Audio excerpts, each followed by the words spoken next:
Call the meeting in order. If everyone would stand for the pledge. I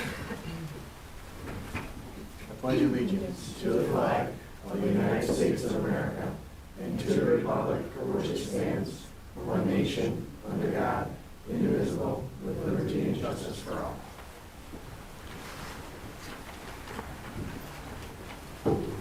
All right. Next up is publicly heard. And we have none. It would be me. I'm up with some good news. From the high school, Heather Burnell. We had so many generous donations of Christmas gifts for some of our students and their families in need this season. Many staff members and community members sponsored students and donated gifts from their wish list. Students from the Key Club stayed after school to help wrap the gifts, and the school counselors helped to deliver them to families before Christmas break. It was great to see everyone work together to help make these families' holidays a little brighter this year. From the middle school, Amber Rushmore. One of the students in my 5th grade homeroom, Tegan DeSantos, raised $1,100 towards toys for the children in the Oshai Children's Hospital. She was also interviewed by WKBW Channel 7 for her kindness and donations.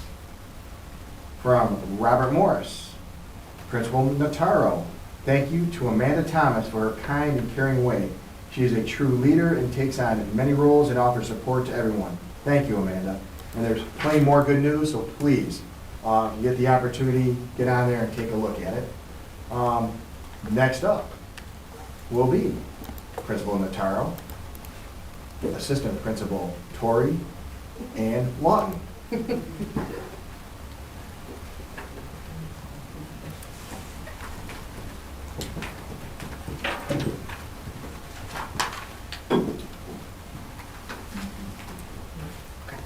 Hi everyone, my name is Maureen Nataro. This is Jessica Torrey and Crystal Lawton, my assistant principals at Jackson and at Robert Morris.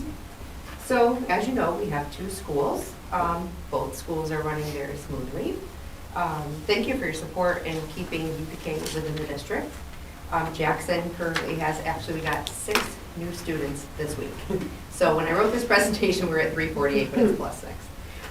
And Robert Morris has 102 students with a combination of UPK and preschool. So 6 new kiddos today. So there you have it. There's the 3 of us. We work very, very closely together to make all the great things happen between Robert Morris and Jackson. So this is our mission and vision. And when I'm doing the presentation, I want you to have a feel of how hard everybody works together and what it takes to make these schools flow. So just think about when you were 4 or 5 and you had your first day of school. You might have felt nervous, you might have felt happy, you might have been sad. So we take that all into account when we have kids coming into school. They come in with a variety of issues. We worked last week with our shared decision-making team to come up with our mission and vision. So I can read it. Our buildings are dedicated to fostering an inclusive, inspiring, and safe environment where every child's curiosity, creativity, and character flourish. We're committed to nurturing a community that celebrates diversity, promotes high levels of learning, and a passion for excellence. So every teacher vetted our mission. Then our vision, what we envision is a vibrant and supportive learning environment designed specifically for our youngest learners. We're dedicated to creating an atmosphere that sparks wonder and embraces creativity where kindness flourishes. We will cultivate a strong foundation for academic and social emotional growth, and our vision is to cultivate a nurturing environment where curiosity blooms, confidence soars, and the joy of learning becomes a lifelong journey. So I just wanted to share that that's recent, and we are committed to that mission and vision.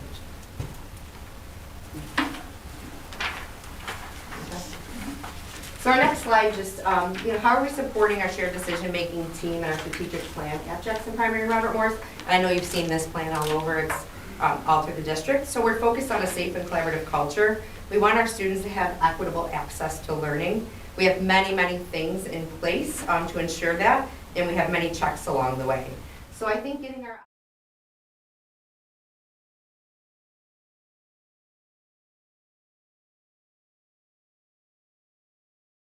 over at Robert Morris, ensuring that those kids are getting what they need and kind of backing up so we know exactly what we're expecting at Jackson. So that's been helpful academically and honestly behaviorally, so we know what we're getting with kids. The next thing I want to talk about is our professional learning communities. As a staff and as a district, we have made collective commitments to what our PLCs will look like. And the first question that we've talked about was, what do we want our students to learn? So giving teachers clear directions with standards. Paul Kessler and I have been working together for our conference day to identify 7 to 12 essential math standards together. So if you think about it this way, kindergarten would give UPK the math standards that they would expect and what they want the kids to come in learning. And then UPK would give it to K would give it to 1 would hand it off to 2. So everybody can kind of think systemically all the way up. Because I say it all the time, these are all of our kids. It's not just Jackson kids, it's not just middle school kids, they're all of our kids, and we start at the lowest level with me, Jess and Krista, and they all get handed off to the next grade level. So we're on the journey together. PLCs have really been accepted by our school community. We've planned vertical meetings, so we know exactly where we're headed. In prioritizing standards, I did see this really good quote by Larry Ainsworth, who we've seen in person. In the absence of an agreed upon set of criteria for prioritizing standards, educators out of necessity will make up their own. So we're having a laser focus based on what sort of math standards that we are going to commit to, especially with foundational skills for our age level, and that we will be sure that we carry those out. So that's our PLCs. So our instructional goal, like I said, our math essential standards, we're going to identify the 7 to 12, pick one essential standard for math that we can do very, very well, make sure that we master it, and the question is, what do we want our students to learn? But most importantly, what are we going to do if they don't learn that? So we have to have an intervention piece built into the master schedule next year. We have academic intervention services, but what can we do so everybody is ensured to learn the same thing? So it's more of everybody learning together, making sure that they get it, and making sure that we don't just put it on an academic intervention support person. At Robert Morris, and Jessica will talk more about this, we're really exposing students to our Tier 1, so that means they're just getting exposed to what we're doing at Jackson, but it makes it an easier transition when they go to Jackson, and we also want to progress monitor math to improve instruction in math. Obviously, our goal this year is math, as you can tell. So again, the question comes up, what do we want our students to be able to do? We have an Acadian screener which screens students for math to determine what they need. We determine those essential standards. How will they learn it? We ask that students get 80% on the regional assessments in September and June. Students will receive 80% on the module assessments. We put the questions into eDoctrina. We make sure that we hone in and do quick checks for kids that don't get it, go back, reteach, give them the assessment again, make sure that they have that mastery and we don't just keep moving on if students don't get it. Again, how do we respond when a student doesn't learn? Teachers are adjusting their small group instruction. We have learning targets that are embedded into the standards. We ask teachers to reteach, quick checks, checks for understanding.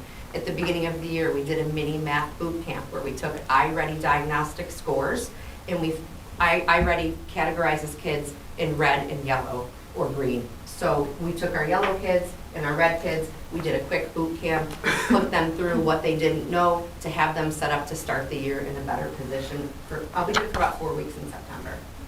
Our math coach, who's dynamic, she pushes into classrooms, she assists teachers, she gets right in with them, she looks at the assessments, she hones in on what questions they're missing, she does an item analysis, she sits down with the teacher, she provides PD, she does a lot of things that help students when they struggle, but she also enriches students who already might have it. So that's really been very helpful to have a math coach.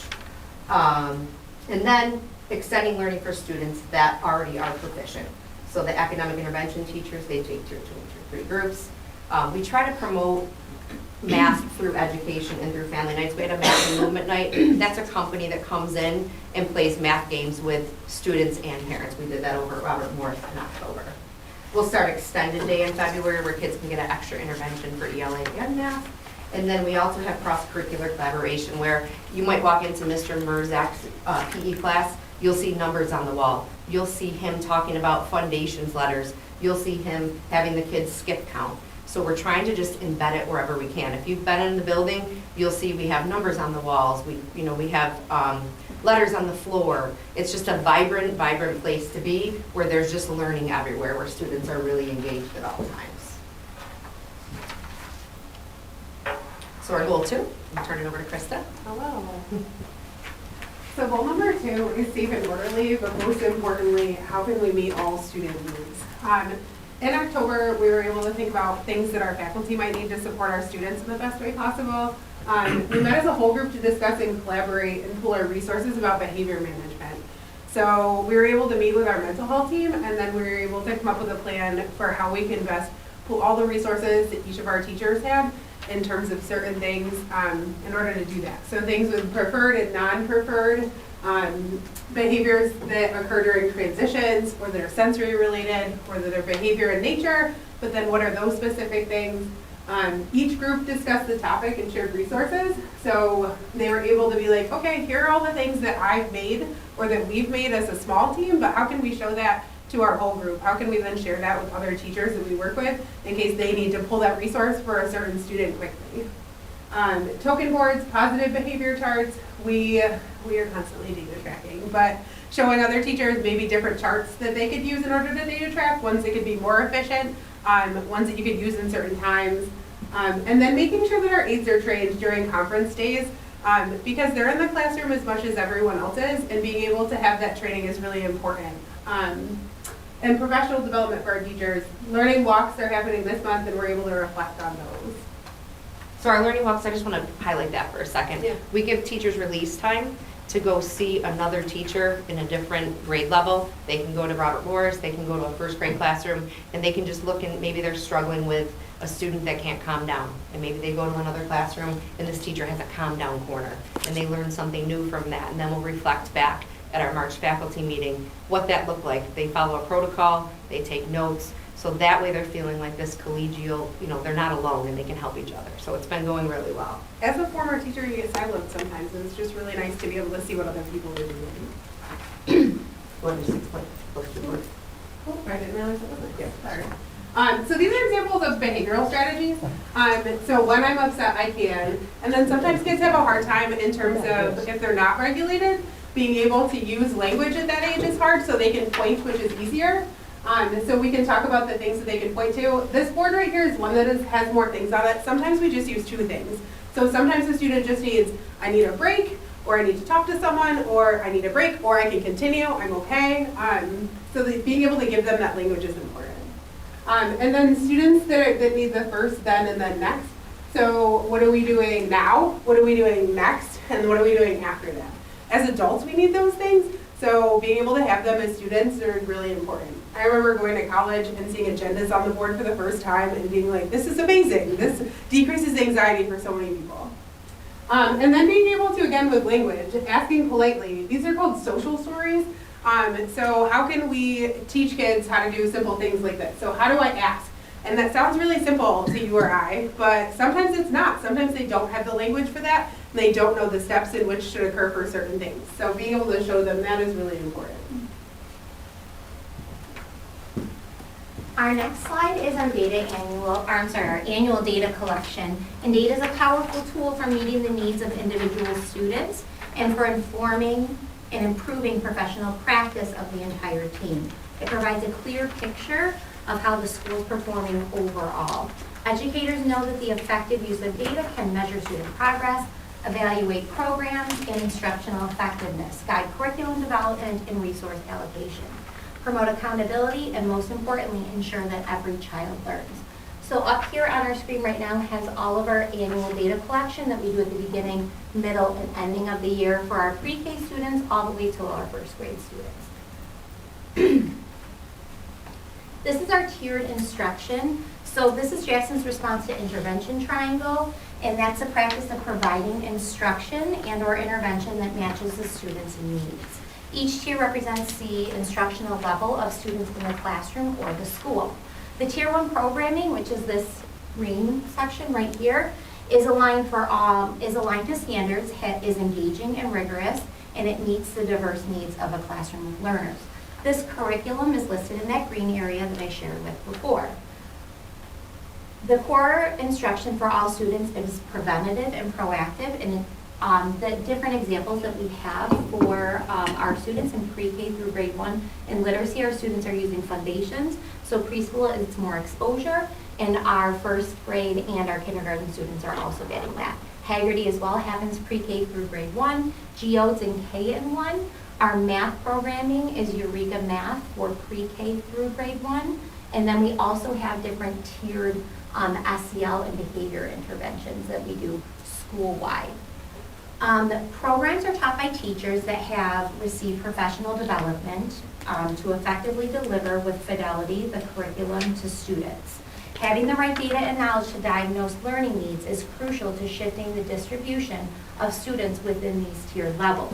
Through balanced assessments, leaders and teachers can be more aware of large and small learning trends, and it allows teachers to diagnose where students are in specific skill areas. We've chosen assessment tools that are adaptive, provide specific and actionable data to measure and continuously monitor student proficiency and progress. And moving down to our tier 2, which is this yellow area right here, section of our triangle, that accounts for approximately 15% of our students. The tier 2 section provides targeted small group interventions to some students, not all students, that are at risk. And in this small group targeted instruction, it requires rapid response and frequent progress monitoring for both academic and behavior. In our tier 3, which is this red area right down here, it represents approximately 5% of our students' population and academically requires individualized support for the few students with intensive challenges, both academically and behaviorally. And that is based on assessment, and it's at a high intensity level. The goal of the RTI triangle overall is to intervene as early as possible and to prevent academic failure, to implement evidence-based interventions for all students, and to decrease the number of unnecessary referrals to special education. It takes a proactive approach rather than reactive to student difficulties, and encourages teachers to use data to make informed instructional decisions. So we're going to talk more about this MTSS piece in just a minute. So I'm going to hold off on this, but this tiered triangle is very important to the MTSS process, which we're going to talk about in a minute. So I'm progress monitoring. So I'm not a sports person, but I know something happened at the Bills game last night that wasn't good. So think about progress monitoring as that poor guy that missed the kick. He probably watched the video over and over and beat himself up and tried to think of different ways that maybe next time he could make that kick. So progress monitoring is just that. It's monitoring students. For example, a student might break apart a word like sand into components, S-A-N-D.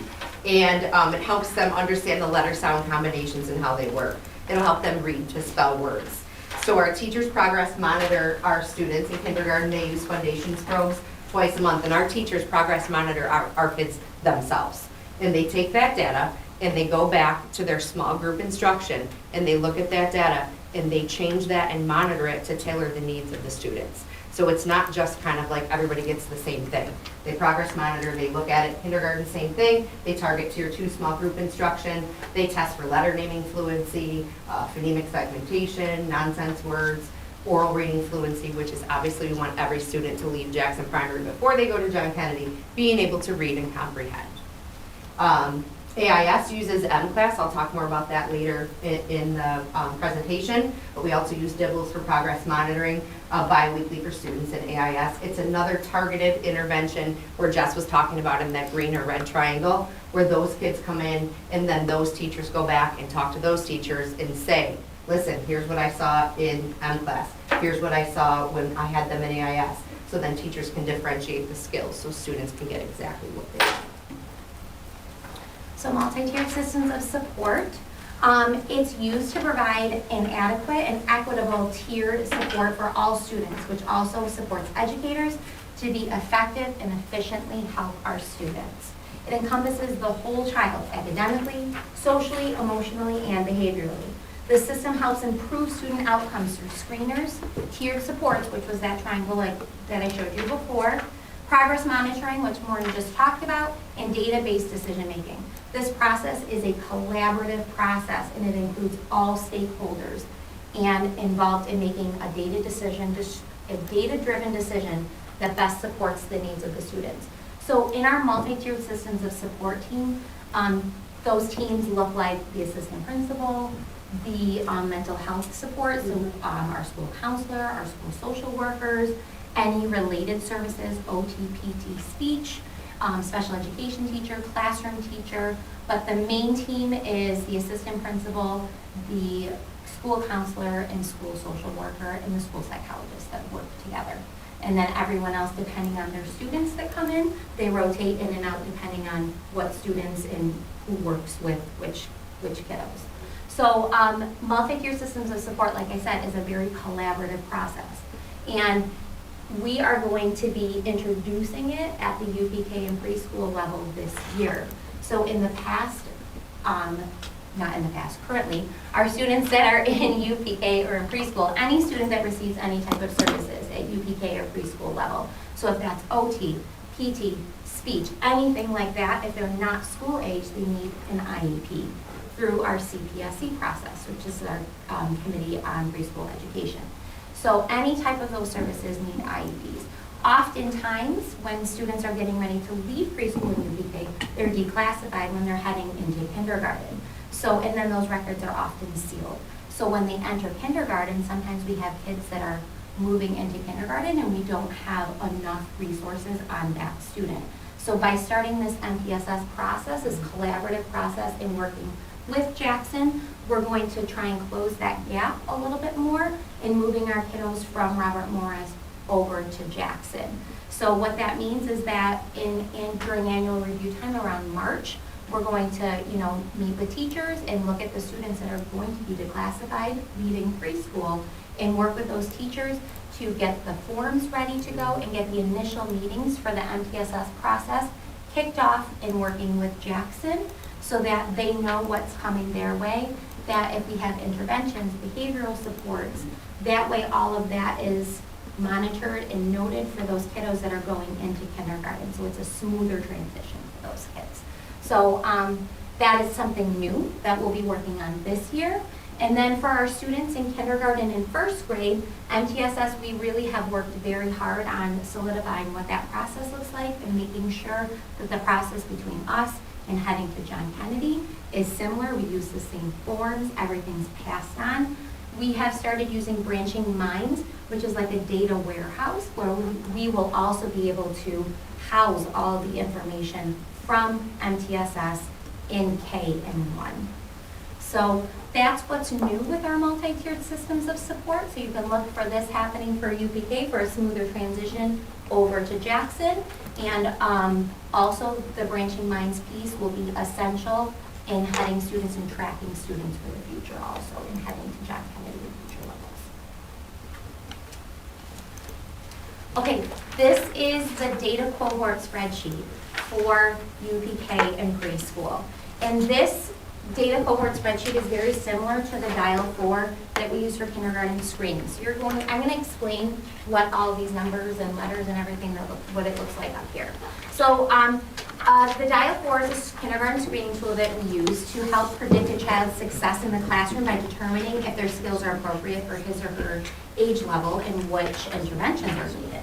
So instead of waiting until screening those kiddos for kindergarten, we're able to know earlier whether or not interventions are needed. So just going through, shapes and colors are very important for preschoolers because it helps develop cognitive abilities, including critical thinking, problem solving, and spatial awareness. It enhances their ability to categorize and differentiate objects based on attributes. Learning shapes and colors provides children with a common language to express and describe surroundings. It strengthens their visual perception and enables them to observe and recognize patterns, similarities, and differences, which are crucial for reading and writing and other academic tasks. Right here is our numbers category. So our early numeracy skills involves verbal counting, knowing number symbols, recognizing symbols and quantities. And children with lower number skills at kindergarten entry are at a higher risk for math achievement, for lower math achievement over the early elementary school years. So we want to really build up those numeracy skills because when they get to kindergarten, it's important for their future mathematical success. Identifying, so this area right here, uppercase letters, lowercase letters, and sounds. Identifying letters is an important skill for children to develop because it forms the foundation for early learning to reading and writing. Children cannot understand and apply, children need to understand and apply a systematic and predictable relationship between written letters and spoken sounds until they understand that they're able to name a certain number of letters. Students in pre-K are instructed in foundations, which is considered a pre-dose to the later instructional programs that are in kindergarten and first grade. So you'll notice over here, starting at the end of January, our UPK and preschool teachers that are teaching foundations are going to be giving students a lowercase letter in sound assessment weekly. So that in giving this assessment, we're doing that progress monitoring piece. We're going to be looking for the letter, the keyword, and the sound. And our kindergarten teachers have said they see a huge difference from the exposure that they're getting at UPK with these targeted interventions, using this data to drive their instruction. They're seeing a difference. They're coming in more prepared. They know all of the, a lot of their letters, a lot of their sounds. So backing it up to preschool has been a really good implementation. And the foundations is direct instruction taught in a whole class in small group format for students. Also on this sheet, you're going to notice that there's different gross motor and fine motor assessments on here also. So acquiring motor skills is an important part of childhood development. Motor skills enable the movements and tasks that we do every day. Mastering gross motor, or those large motor groups, and fine motor, which is small muscle groups, are important for growth and independence. By monitoring the progress of both gross and fine motor skills, we can determine what a teacher sees and if there's a delay there. Assessments can then be used to determine if a child is in need of a therapy or a related service. So by monitoring student growth using a cohort spreadsheet, we can track individual student progress through grade levels and monitor the effectiveness of our instruction. We meet and discuss students monthly to determine if additional supports are needed and celebrate growth and success. This information also provides an additional data point when placing students in kindergarten. That's a really important piece also. So this spreadsheet goes along with our dial. We also do the Brevance as a screener in UPK also, so having multiple data points when we're placing students is very important. This next slide is kind of a continuation of the data cohort spreadsheet from kindergarten or from UPK. We hold individual data meetings to discuss and adjust instruction. We give the word knowledge inventory, which is an inventory to represent a variety of spelling features and patterns and increasing levels of difficulty. I meet with teachers monthly to set goals for students. So every child that is in Jackson and at Robert Morris has a spreadsheet with all of their numbers. You can see the different colors. So red would be below grade level, yellow, blue, then green. And there's cut points for that too. Every student in the foundations assessments, every student, 80% is considered mastery. If they retest, if I were to click on that, you would see how many times the student got retested, and the teacher would write a note in there what happened. So we're really looking at all this data and the child as a whole, which eventually, eventually when every student leaves Jackson, they will go to John Kennedy with a student literacy profile. Our coaches were a big part of getting our student literacy profile. You'll see the UPK Brevance data that Jessica talked about. You'll see the kindergarten screening dial data that we talked about. You'll see the kindergarten regional scores. You'll see the foundations assessments. You'll see the DIBELS. You'll see the word knowledge inventory. And all of that, when a student leaves Jackson, we hand that over to John Kennedy so the staff over there can see how a child did in every single section of letter naming fluency, nonsense word fluency. How did they score overall?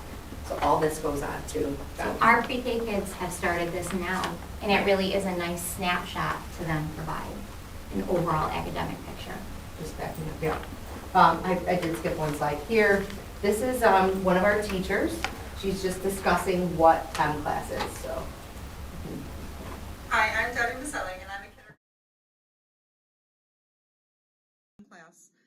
has helped guide my structured groups based on the needs of the students. I'm able to adjust my instruction and my teaching based on the students' test results. The students are grouped by M-class and activities are provided for the groups based on the needs of the students. I use these activities in my Tier 2 groups. There are also individual interventions that can be used one-on-one instruction by the special education teacher. The students are given an explicit activity to meet their needs both in Tier 2 and Tier 3. Deb took her data from M class, and this is a small group that we'll see. Count them, Peyton. 1, 2, 3, 4, 5. Can you make sure you have 5? Start over on this side. 1, 1, 2, 3. Okay, are you ready to repeat the sentence and pull down the chips? The dog ran.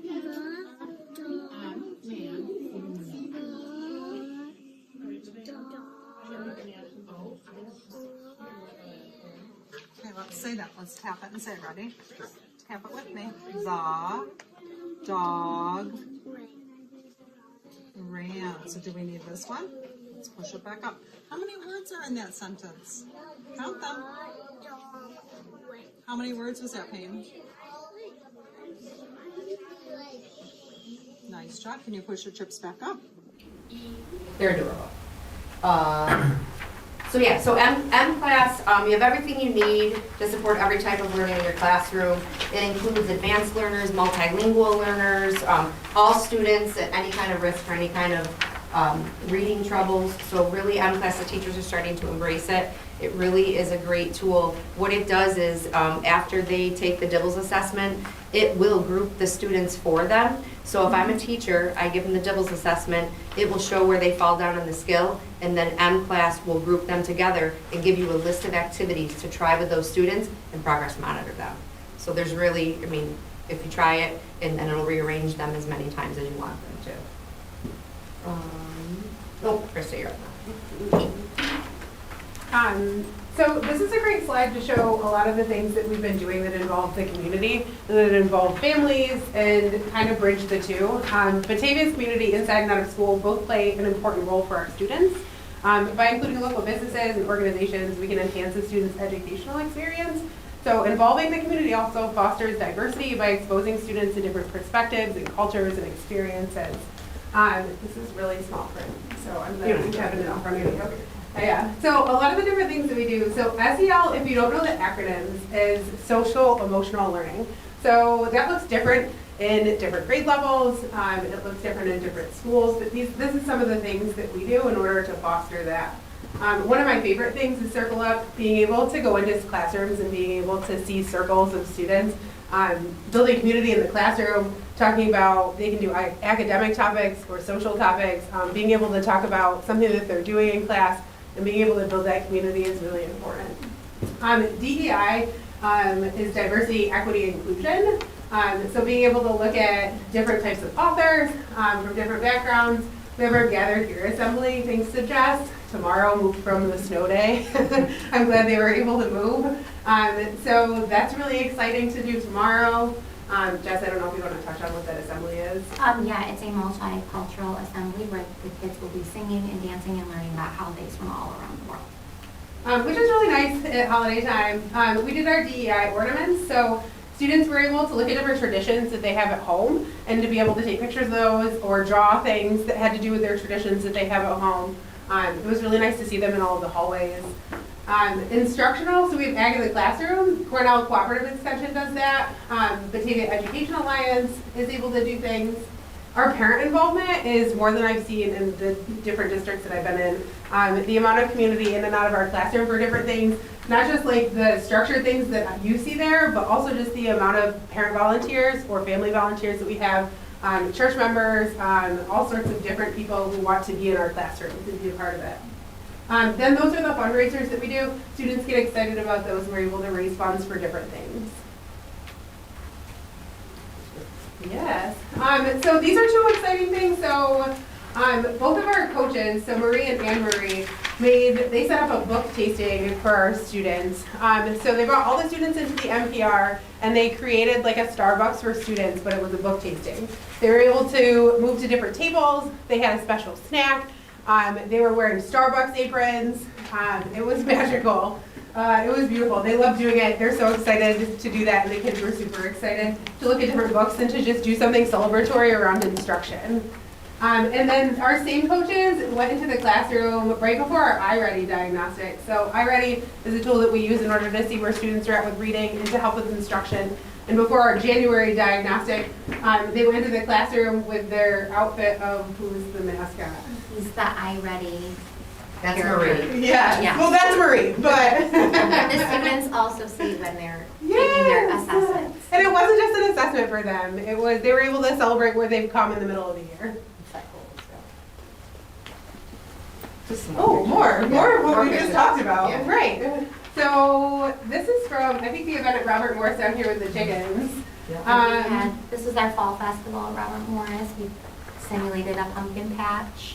And then we had a Santa's Workshop craft corner with parents in December also. We're really trying to create different experiences from Robert Morris to Jackson. So when kids come to Jackson, it's like a new experience. So we don't have the same thing over and over again. So we definitely try to change it up. And make making sure. those signature grade level activities. When I'm in kindergarten, I get to do this, and families will look forward to activities like that. And every Friday I do a hotspot check. That's me on that Google Meet. We talk about different things. We talk about how do we walk in the hallway, how do we walk in the cafeteria. We have the same language across schools with green choices and red choices. So every student knows what a green choice is, what a red choice is. And I even hear parents saying, make green choices today. So it's going over into the homes as well. And it provides a nice platform for like when we're talking about lockdowns, or it really, Yeah. puts everyone on the same page. This slide here, our shared decision-making team, we did these boards last year. These go home with families, and we base this one off of math and SEL. We do a UPK board, a K board, and a first grade board. And students that complete these QR codes and these little fun challenges that are related to math and SEL, if they turn them in, we pick a winner, and they win a family night game set that the parent-teacher group supports. So the kids love it. We did it last year. It went over really well, so we just switched it over to math and SEL. Communication. I post a lot on Facebook. I see a lot of you commenting. I think I have 2,300 friends on Facebook. Not friends anymore, just that like my page. And so we communicate all the time. I'm on Twitter, on Facebook, just trying to do things for families. I send out a monthly parent newsletter, which I think some of you probably, I have to log into that. And then I do like a weekly wrap for teachers, so every week teachers know what's coming. We do important dates, I give an instructional strategy, I highlight a classroom. We try to celebrate the successes, so teachers feel like they belong to a community too. We appreciate your support, unwavering support. Thank you very much. And I do have one last, so this kind of depicts the journey that I took you on. I know it was a lot. It was a lot of data. It was a lot of instruction. It was a lot of what we do. But this is going to be a mural at Jackson. We won a grant from Go Arts, and we partnered with community schools. And a local artist, Linda Fix, met with me and said, talk to me about how you think your school is. Depict it for me. Show me what, just talk to me. So I told her, I said, I see kids being excited. I see them on kind of like a pathway where there's a police station, a hospital, where there's a fire station. We collaborate so much with everyone in the community, and our words are be safe, be respectful, be responsible. And I just thought of the theme like it takes a village. Like from Jessica being down at UPK to Krista and I'm going back and forth, and Krista's at Jackson, and it really just takes us all to give kids that beautiful experience that we want them to have. We want them to love school. It's their first time coming to school. So I want them to feel great about school. I want them to see this picture on the wall and feel like that picture makes me happy. So we got that grant, which I was super excited about. So I'll end with that, and I'll take any questions that you have. Any questions? A lot of one. You guys do Not- an amazing job. Thank you. We appreciate that. I mean, We do. these girls work very, very, very hard, and they really do. And the teachers work hard, the parents work hard, and really just backing up what we're doing to UPK is so important. They're just coming in so prepared. I'm really proud of what we've done. Can I just ask a quick question? Sure. You're connected with the UPK at Y Yes. as well, right? Yeah, we have a full section. And I communicate with Maria that runs the Y too. Yep. We screen them, they have data tracking sheets. They use Jessica the makes sure of same- it. They use the same curriculum that we're using, the foundations, the Haggerty piece, the same report card that our UPK students are getting, same thing. Yeah, it's all lined up. We have to give part of the grant to the community-based organization, which is the Y. Definitely a good start for the journey. No. We hope. It is. I see excitement and enthusiasm in the kids at that age, and that's a wonderful thing to foster and keep moving on up the ranks. Yeah. Thank you. And anyone's welcome to come visit either school. Let's say that. Come hang out. Come hang out. If you're having a bad day, come over there. Those kids will They'll make you give you feel like, hugs. make you feel like $1 million. They did. Thank you, guys. Nice Thank job. you. Yeah, thank you. Thank you, ladies. Britt, are you gonna? I'm good. Okay. All right.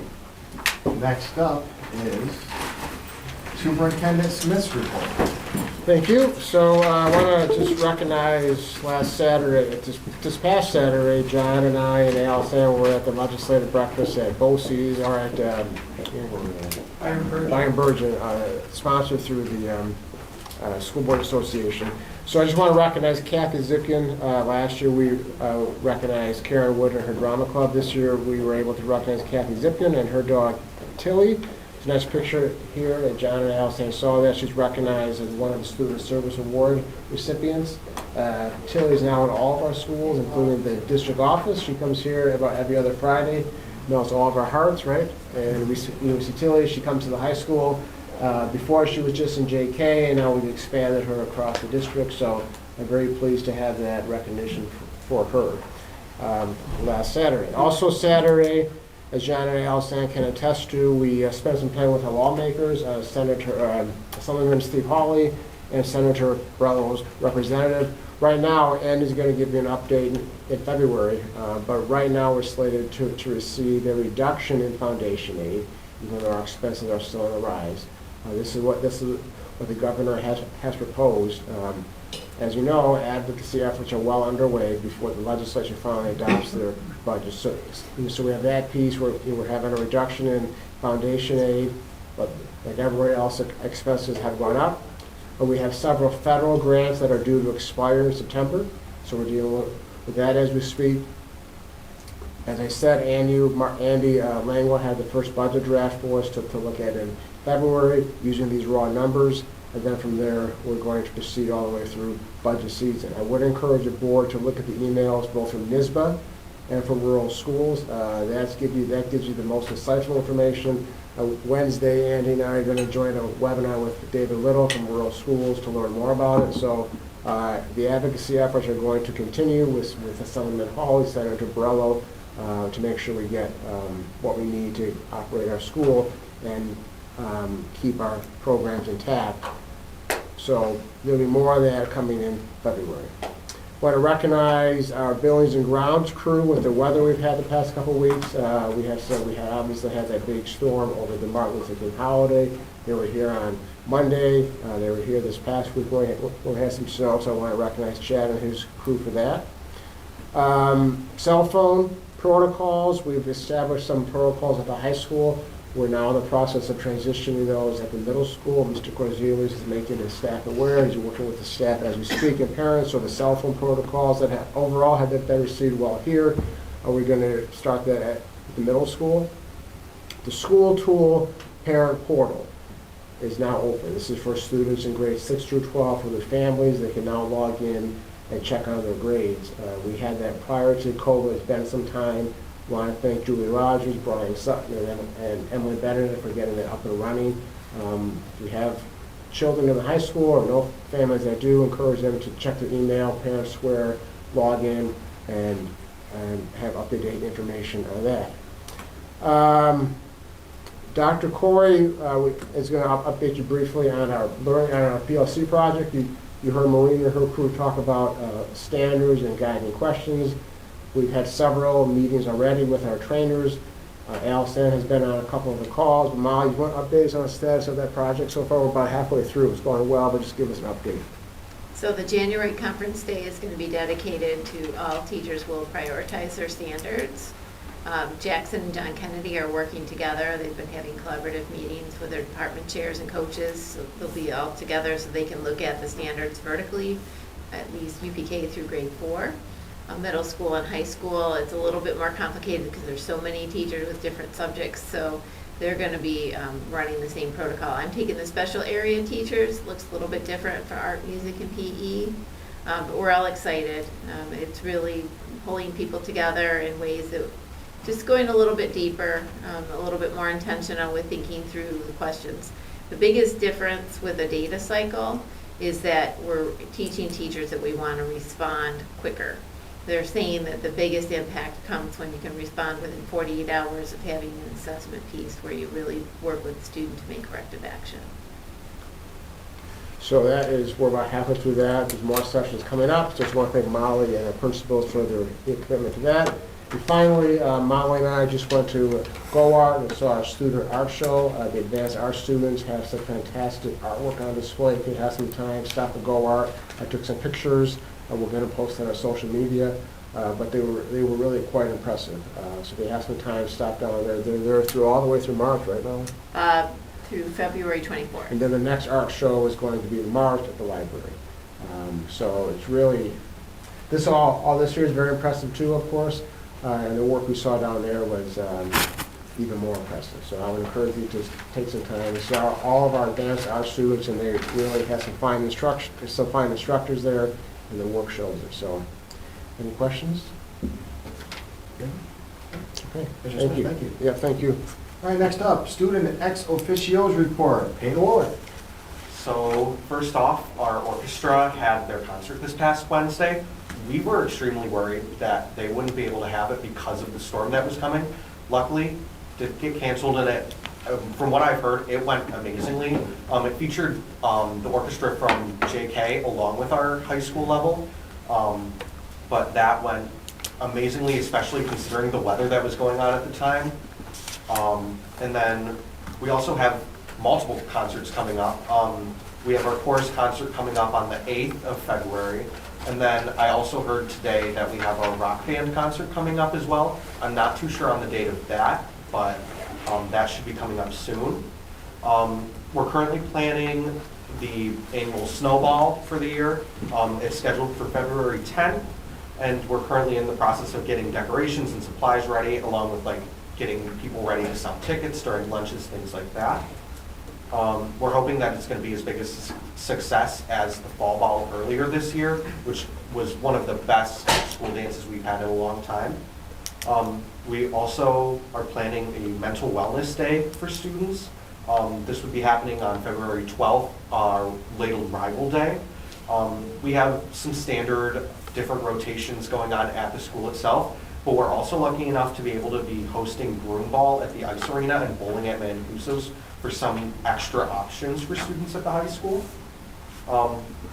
Moving on, overall, our winter sports have been performing extremely well. I was lucky enough to be able to go to the teacher appreciation game that happened on Friday at the hockey rink. It was amazing. The crowd was full as always, and we ended up winning 4-2 against, what team was that? I think it was Victor, I think. And along with that, I know they also had another game the next day, and they ended up winning that as well. And I know our track team specifically had a meet at RIT this weekend, and from the people I've talked to, that also went well. I know I presented in the past our senior trip. We finally are finishing up getting down payment set up, and we have 62 people submitted ready to go on the Toronto trip, which is roughly a third of our grade level. And then we're also about to enter midterm week at the high school. Luckily, since I'm a senior, I don't have to come in the rest of the week. But, oh yeah. And I know a lot of, especially juniors, who have some of the most midterms this year.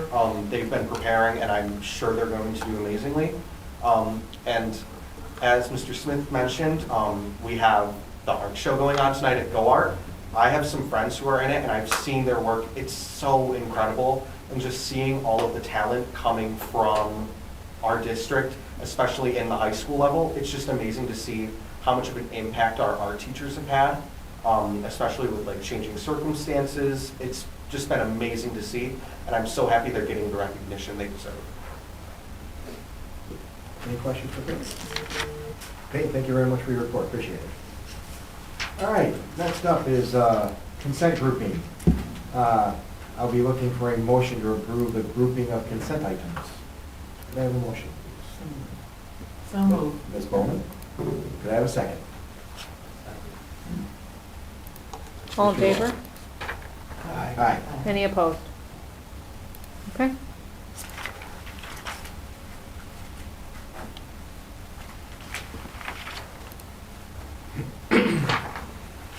Okay, old business. 2023-24 Board of Education meeting scheduled. Any questions on that? No? All right, could I get a motion, please? So moved. Mr. Reader, could I get a second? Second. Ms. Bennett? All in favor? Aye. Any opposed? Okay. Approval of the contract with Syracuse Scenery and Stage Lighting Company Incorporated for work related to the 2023-24 capital outlay project. And this is at the middle school. Right, okay, yeah, this is at the middle school. Any questions? Could I have a motion, please? So moved. Ms. Bowman, can I have a second? Second. Ms. Bennett? All in favor? Aye. Any opposed? Okay. Approval of the proposal from Muhlenberg Vets Incorporated for the emergency sump pump repair at John Kennedy. Any questions on that? Fall, right? Mhm. It happened in the fall, just 7 months ago. No other questions? Could I have a motion, please? Mr. Wall. Second? Second. Ms. Anderson? All in favor? Aye. Any opposed? Okay. Approval of the proposal and contract amendment with Clark Patterson Lee for architect services related to the emergency sump pump repair at John Kennedy. Any questions? Okay, can I have a motion? So moved. Ms. Bennett first, Mr. Regal will be a second. All in favor? Aye. Any opposed? Okay.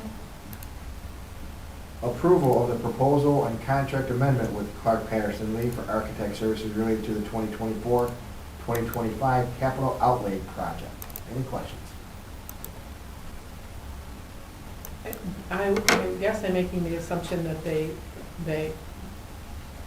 so that we could get a total for the outlay of the project. Is this in addition? Number 5? Yeah. So this is, every year, we're allowed to do a $100,000 capital outlay project. Mhm. The one, item 2 that you just approved was for the stage at the middle Yeah. school. This is to get us in place to do one next year, assuming that the budget is approved and adopted. Okay. So we're looking at that. It's going to be safety and security items that we cannot touch. With the smart schools, a project that has already been approved, we're waiting for approval on that from the state. So the smart schools project is allowing us to touch so many, what do they call them?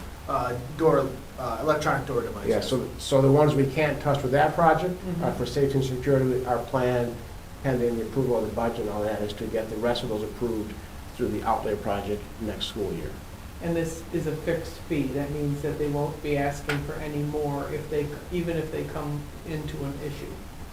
They won't, yes, I mean, I'll expect, it's a rather simple project. It's not like we're going to be like knocking down walls. Okay. So I don't think there's going to be any unexpected costs, but it's a good question. Okay. Anything else? May I have a motion? So moved. Ms. Bennett, could I have a second? Mr. Roll. All in favor? Aye. Any opposed? Okay. All right, we're on to new business. 2024-25 Board of Education meeting schedule. Any questions on it? You guys get a chance to look at Please that? take note that the reorg meeting is on 7/1, and it is at 8 in the morning. It'll be about a 15-minute meeting. Okay, usually. Are these dates, are they a Monday night or Tuesday? Yes, Monday. There might be a holiday in there or so, on like, Yeah. in October, Mhm. Veterans Day. I'm not sure when Veterans Day is next year, but by and large, they're on Monday except for the holidays. Okay, July 1st, I know that's a Monday. Yes. oh, okay. Yeah, at 8 o'clock in the morning. I'll be leaving going to Texas and then leaving at 12. Is that why we're having it at 8?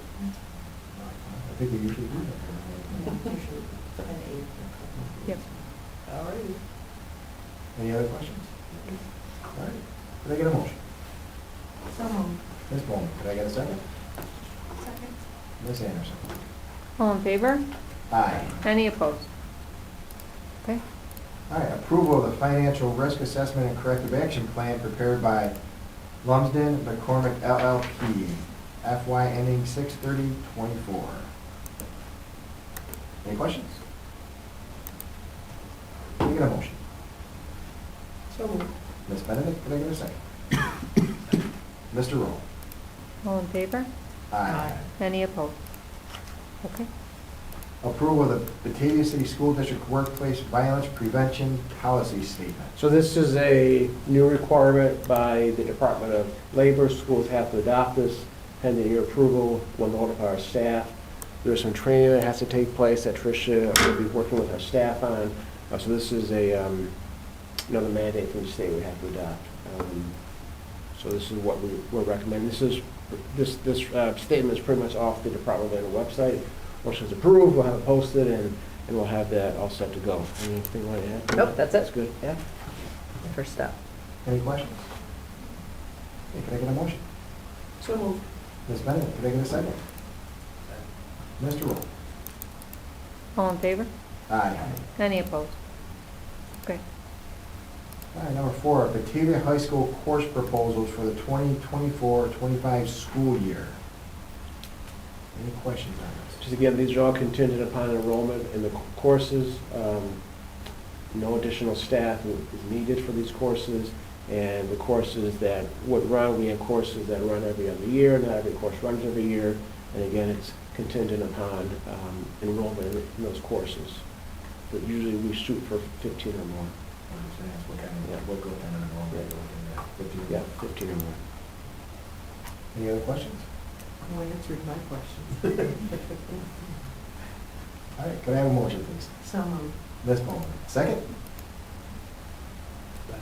Mr. Roll? All in favor? Aye. Any opposed? Okay. And just one more comment, just because they're approved doesn't mean they're going to run. So it's great that we have them approved, and now we need to get kids enrolled. So students need to be enrolled, so it's not an automatic thing. Right. But the threshold is 15? Yes. All right, then administrative reports from curriculum, operations, and the business office. We all know those are on our website, so we can just take a look at those at your leisure. Next up, do any board members have any comments or anything they want to put out there right now? Anybody?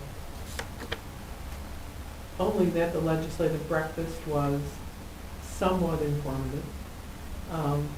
I think that the message that I received after attending is advocacy, that we need to really make this a part of our thoughts and actions from this board, especially when it affects us so.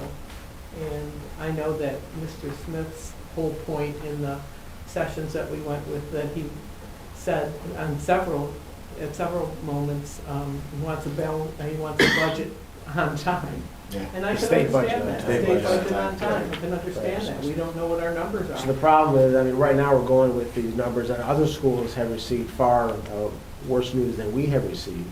So I stress, as Allison said, John heard it too, let's have it in by April 1st. If not, we're just shooting darts in the dark, trying to balance our budget.